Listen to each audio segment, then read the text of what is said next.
A seguir, IIGD Irajá. Quando abrimos a palavra de Deus, irmão, o Senhor Deus fala conosco. Pessoal, é perigoso o costume e como se vê hoje, tristemente, a banalização de coisas espirituais. O Salomão, ele disse assim: quase que eu cheguei à ruína total no meio da congregação. Ele diz na congregação e no ajuntamento. Mas ele diz por quê? Ele diz porque eu não dei ouvidos aos meus ensinadores. Sabe quais são os ensinadores? 66 livros. Você pensou que eu ia dizer que eram os pastores? Não. 66 livros. Nós temos chamado de Deus, inspiração de Deus para ministrar, mas a palavra é Deus. E toda pessoa que aceita Jesus, irmãos, e não leva a palavra de Deus a sério, ela se quebra. Porque primeiro, quando ela aceita Jesus, ela já desafia o inferno. Ou seja, você me dominou, mas agora eu vou pisar em você. E aí a pessoa não leva Jesus a sério e sai da cobertura. Vamos a essa realidade. Se a pessoa está dentro da igreja, irmãos, isso acontece. E digo isso para os irmãos, porque nós temos evangelismo, sempre tivemos, quase que diariamente. E todos eles, as lideranças, fazem relatórios. E eu mesmo, quando posso, evangelizo, digo com o grupo, não é? Porque evangelizar, a gente evangeliza sempre. Por onde se passa, temos falado de Jesus. Mas é lamentável que você vê pelo número de pessoas desviadas. Por que as pessoas abandonam as igrejas? Ah, porque por isso, por aquilo. Não, meu irmão. Temos que seguir a palavra. Na carta aos Hebreus, o Espírito Santo diz: não deixando a nossa congregação, como é costume de alguns. Abre lá em Hebreus, no capítulo 10, versículo 25. Vamos aqui a alguns pontos que são básicos para quem quer realmente bênção de Deus. Quem quer Deus, né, como seu pai, quer comunhão com Deus. Eu entendo, irmãos, que quem participa de cultos, entendo eu, não é? Que no mínimo quer comunhão com Deus, né? Ou deve querer. Então, Hebreus capítulo 10, versículo 25. Quem lê comigo? E não deixando a nossa congregação, como é costume de alguns, antes admoestando-nos uns aos outros, e tanto mais quanto vedes que se vai aproximando aquele dia. É outra coisa, irmãos, é a pessoa aceitar a admoestação, ou seja, a pessoa aceitar ser repreendida, a pessoa não aceita alertas. Sei, irmãos, você está frequentando poucos cultos. A pessoa só falta de jogar na cara da gente e dizer assim: o que você tem com a minha vida? Sério, irmãos. Eu vou contar para vocês um caso bem nosso do ministério, bem objetivamente. Um senhor há muitos anos atrás chegou na nossa igreja com a vida toda destruída. Já tinha tido 2 famílias destruídas, ou seja, casou, o diabo destruiu, divorciou, casou, destruiu, o diabo destruiu, e já tinha outros relacionamentos, a vida toda destruída. E aí, vida financeira, empresa quebrou, caiu na falência, mas foi fundo, ou seja, o diabo destruiu tudo. E ele ia se suicidar. Quando um colega disse: não, você vai acabar com essa vida não. E aí começou a explicar para ele: sua céu é o inferno e tal, você vem comigo.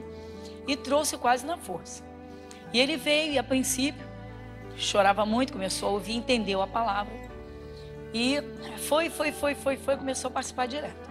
E aí já vinha no domingo, vinha na segunda, né? Para abertura de portas. Já vinha na quarta para estudo da palavra e tal. E depois começou. E aí Jesus levantou. Começou a restaurar. Bom, Jesus foi levantando, foi se estabelecendo. Os negócios foram voltando e foi melhorando financeiramente. Levantou e tal. Mas nada de assumir um compromisso assim. Eu aceito Jesus na minha vida. E como nós conhecemos o caso pela forma, como ele chegou, e 2 obreiros acompanhando de perto para ajudar, lógico, orientar, aconselhar, ministrar a palavra, tirar as dúvidas e orar. Bom, enfim. E aí ele começa, né? Se afastar e tal, e depois não veio mais. Aí os obreiros vão, né? A gente vê e tal, e aí o obreiro, telefone, não, o telefone está em secretária eletrônica. Então vocês fazem o seguinte: vai um domingo, vai lá na casa, pega o endereço, vai na casa do moço. Eles tinham dado atendimento, tinham o endereço. Vai lá na casa do moço, do jeito que eu vou te falar. Chocante. Chegou, olhou, abriu a porta. Igreja. O que vocês estão fazendo aqui?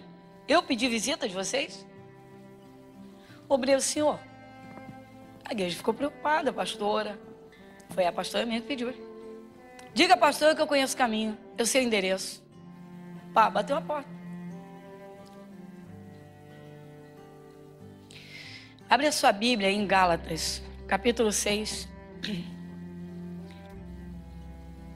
Não precisa ler o texto todo, não. Basta um pedacinho de 7 ao 10 e rapidamente a gente entende muito bem isso. Isso, Gálatas, capítulo 6, versículo 7. Vamos no 7? Não erreis, Deus não se deixa escarnecer, porque tudo que o homem semear, isso também ceifará. Porque o que semeia na sua carne, da carne ceifará a corrupção, mas o que semeia no Espírito, do Espírito ceifará a vida eterna. Dá uma paradinha, dá uma paradinha. Eu estou lendo a 200 por hora, estou conduzindo vocês a 200 por hora.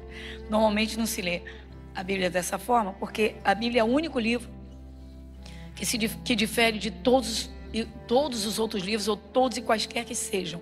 A Bíblia é Deus falando. Vamos voltar no 7, bem devagarinho. Primeira coisa que o Espírito Santo diz: não erreis.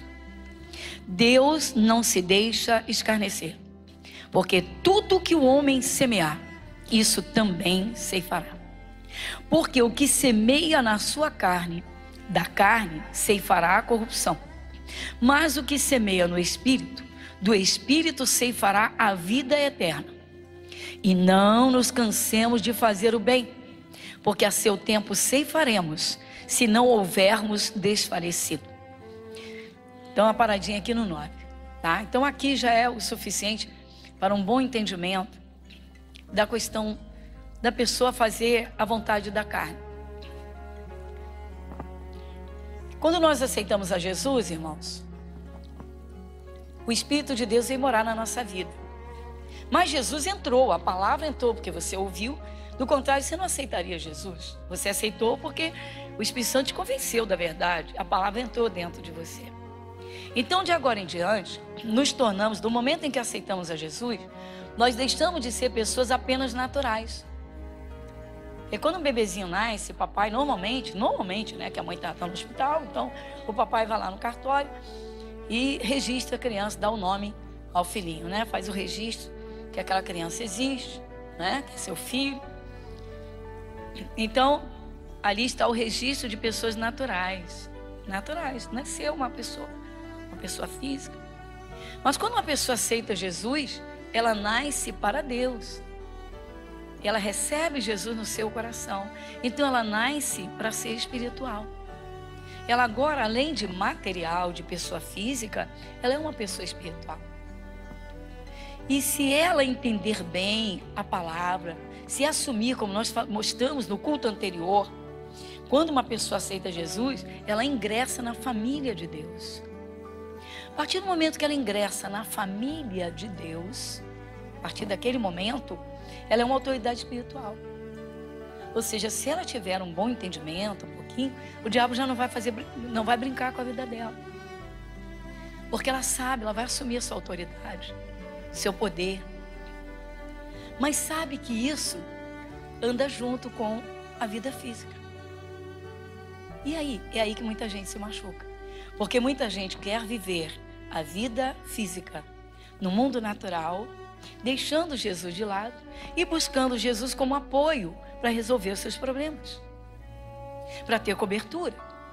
Muita gente separa a vida espiritual da vida material, a vida material da espiritual. E toda pessoa que faz isso, ela se machuca. Por quê? Porque todos os males e desgraças que acontecem na vida do homem natural é obra do diabo. Então as coisas andam juntas. E a pessoa, para receber a bênção de Deus, precisa estar em comunhão com Deus. Então, por isso o Espírito Santo, usando aqui o apóstolo Paulo, diz que o que nós semearmos é o que nós vamos colher. Mas ele fala do espiritual e do material. Então vamos lá. Versículo 8. Porque o que semeia na sua carne, da carne ceifará a corrupção. Mas o que semeia no Espírito, do Espírito ceifará a vida eterna. Isso, irmãos, vamos à realidade. Para muitos pecadores, nós somos bobinhos. Ah, esse é um povo bobão, esse é um povo bobinho, um povo que não brinca carnaval, é um povo que não participa disso, é um povo que não faz isso, que não faz aquilo, é um povo que tal, é um povo, né? Esse povo dá dinheiro para a igreja, que esse povo não sei o quê, que esse povo não pode isso. Vamos à realidade. E muitos cristãos se deixam arrastar e andam na carne depois de terem encontrado Jesus. Então, o que anda na carne, o que anda no Espírito, o que anda no Espírito, o que anda na carne? Olha, se você sabe que o Espírito Santo está na sua vida, você, no mínimo, tem o respeito por ele. Se você sabe que ele age dentro da palavra, então cabe a cada um de nós, né, a nós, obedecermos a palavra. É isso que muita gente não quer, é andar na palavra. Como continuação do primeiro culto, né? O pecador ataca os evangélicos, né, com esses chavões de você não pode nada, você não faz nada, você é um prisioneiro, você é isso, você é aquilo. E muitos evangélicos se arrastam, e você é fanático. Eu sou crente, mas não sou igual a você. Tudo com você é na Bíblia, tudo com você é na Bíblia, mas está aqui. Tudo na palavra.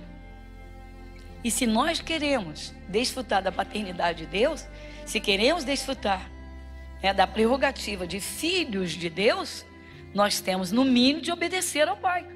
E onde o Pai fala? Na palavra. Onde estão os seus mandamentos? Na Bíblia Sagrada. Se eu quero desfrutar de bênçãos, eu ando com Deus, onde é que eu vou buscar as promessas de bênçãos? Na Bíblia. Onde eu vou me pautar para servir a Deus? Na palavra. E aí, para muitos evangélicos, é fanatismo, é fanatismo. Então, nós estamos dizendo que muitos cristãos hoje, irmãos, estão se inclinando para a carne, porque estão sendo arrastados pelo mundo ou influenciados pelos próprios evangélicos, que não levam a palavra a sério. Então, irmãos, cada um é um, cada um é um. Não tente entrar no pacote, porque Deus não faz pacote. Deus não colocou, Ele não nos tem como números. Isso funciona aqui na terra. Deus nos chama pelo nome. Deus nos chama pelo nome. É o nome que é registrado no céu. Já viste Apocalipse, que Jesus diz: aquele que não for achado escrito no livro da vida será lançado no lago de fogo. O nome. Então Deus nos chama pelo nome. O mundo espiritual é tremendo, meu irmão. Existem mais de 7 bilhões de pessoas no planeta hoje, com toda a taxa de mortalidade, desgraças e guerras, etc. Hoje existem mais de 7 bi de pessoas no mundo. Se todos aceitassem a Jesus, todos, cada um se tornaria filho de Deus, Deus lidaria com cada um distintamente. Não esqueça a onisciência de Deus. Então o erro do cristão, irmãos, é negligenciar a palavra de Deus por conta dessa pressão violenta que o mundo faz. E muitas vezes a própria família. E em outros casos, e até muito comuns, é que os evangélicos pressionem evangélicos. Eu sou crente, mas não sou igual a você. Eu sou crente, mas não sou assim. Um rapaz chegou para mim e disse: a minha irmã se converteu. E ela disse: você dá dízimo? Na minha igreja ninguém fala de dízimo. O pastor disse: se você quiser, você dá. Eu falei: mas como se está na Bíblia? Mas se assumir, vai ser criticado, meu irmão. Se assumir, literalmente vai cair nas chicotadas das línguas. E pouca gente quer passar por isso. As pessoas querem as bênçãos de Deus, querem garantir sua salvação, mas querem andar na carne, ou seja, fazer a sua vontade. O apóstolo Paulo chegou a dizer: não mais vivo eu, Cristo vive em mim. Outros cristãos, irmãos, ficam procurando pregações floreadas. Outros ficam procurando diversões dentro das igrejas. Estou falando sério, meu irmão. Eu vou porque a gente dá umas boas risadas, umas boas gargalhadas. Meu irmão, paga ingresso no circo, vai lá, meu irmão, para ver. Vai se alegrar lá. Uma comédia, tem tanto teatro, tem teatro, quando anunciar comédia, vá lá. Tem comédia. A TV tem comediantes. Se você acessar a internet, você tem também. Pastor, não, meu irmão, a coisa é séria. Pode haver uma brincadeira, com certeza absoluta. Eu mesmo, de vez em quando, quarta-feira mesmo, falando sobre Pedro, falei: olha a loucura do Pedro. Pedro pegou Jesus, com certeza pegou pelo braço, levou para um canto e disse: Senhor, você não vai à cruz não. Jesus se arreda de Satanás. Falei: mas que o Pedro era engraçado, era. Jesus estava no alto do monte da transfiguração. Diz a Bíblia que os céus se abriram e a voz de Deus veio sobre Jesus. E o Senhor Deus disse: esse é o meu filho amado, em quem me... Aí o Pedro: ô Senhor, o Senhor quer que a gente faça 3 cabanas aqui? A gente constrói agora aqui. Pedro se meteu na conversa entre Jesus e Deus. Deus falando com Jesus, Pedro se meteu no assunto. Então o Pedro era muito criança, irmãos. Tem gente que entra ano, sai ano, não leva a palavra de Deus a sério. Agora vamos à realidade.